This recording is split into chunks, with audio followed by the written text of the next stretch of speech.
The Republic of Korea is a country at the heart of an explosion of East Asian economy, culture, and power. It occupies an area roughly the size of Kentucky, making it about 100 times smaller than the United States, though its population is only 1/6 that of the U.S. Korea is 7,000 miles from the contiguous United States. Nonetheless, these countries do share some common heritage when it comes to the structure of their education systems. Both of these countries have a commitment to public education and have seen the rapid and intense expansion of education for a broader swath of the population in the latter half of the 20th century. An exploration of some historical context is necessary to understand education in Korea today. While prior to World War II, Korea existed under colonial control of its neighbor Japan, and some of its educational heritage can be traced back to that Japanese colonialism. Japan imported much of the structure of the German university system in the late 1800s. That structure includes an emphasis on academic freedom, a rigid hierarchy among academics with the department chair as supreme leader, as well as seminar-based coursework and equality between institutions. There are remnants of this in Korean higher education today. For example, Korean scholars emphasize seniority in their academic relationships, and policymakers consider all universities as equals. However, the influence of American occupation in Korea can also be seen. Korean universities adopted the U.S. department system rather than the German chair system, the course-based credit hour rather than the German seminar course, and also charged students for tuition, as opposed to most German universities remaining free through public funding. And while the user-pays model does have its drawbacks, in the Korean context this model represents the American vision of higher education access for all, compared with the German model, which has its historical roots in higher education for the academic elite. Most features of Korean K-12 education can be traced to the condition of higher education in Korea. Its form is rooted in tradition and rapid expansion. Korea has a strong Confucian tradition, and with that tradition comes an enthusiasm for the value of education. Not only is the Korean culture predisposed to a commitment to education, but the economy has demanded it as well.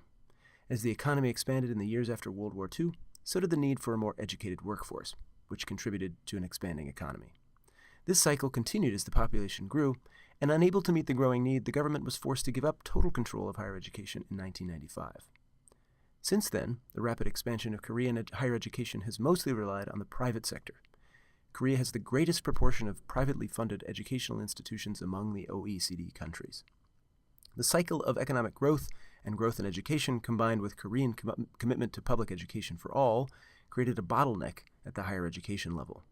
Today, the competition for entrance into Korean institutions of higher education is extreme. Students and parents spend enormous time and energy in order to perform well and gain entrance to these institutions. In fact, much of the major characteristics of public education in Korea in the years leading up to post-secondary education can be defined by the extreme competition for entrance into Korean universities. K-12 education can be defined by three things: extreme focus on test preparation, shadow schooling, and uniformity of curriculum. As it relates to the competition for higher education, the first two are hallmarks of this reality. The College Scholastic Ability Test is like the SAT on steroids. Both the Confucian tradition of exam filtering and the attempt to provide a level playing field for entrance, again the focus on equality, have created a national standardized test like none other in the world. The test is offered twice a year in Korea, and business and industry halts on test days to avoid skewing results. Students begin studying for the exam as early as elementary school. Needless to say, the pressure exerted on Korean pupils is extreme. The result of that pressure is shadow schooling.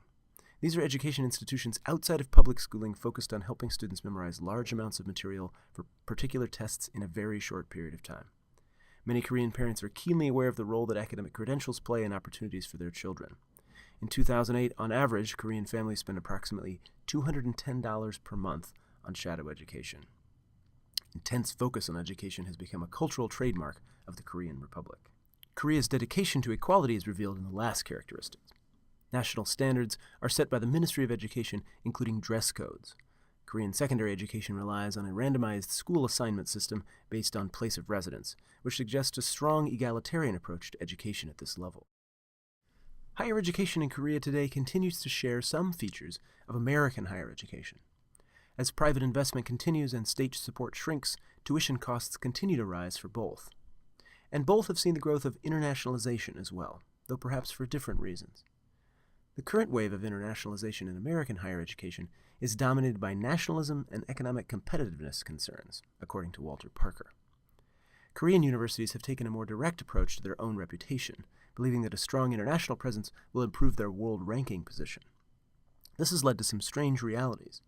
Korean students, turned away from their own institutions of higher education as a result of extreme competition, are more and more turning up at American universities, while Koreans are opening the door to American students to bolster their international credentials.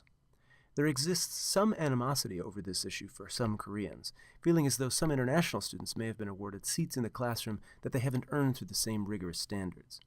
This actuality might remind some of the in-state, out-of-state rancor that many public universities in the U.S. have experienced in the wake of drastic budget cuts. Korea is quite literally half a world away from the United States, but a quick glance at its educational structure, most particularly its higher education system, is a reminder of how interconnected the world has become.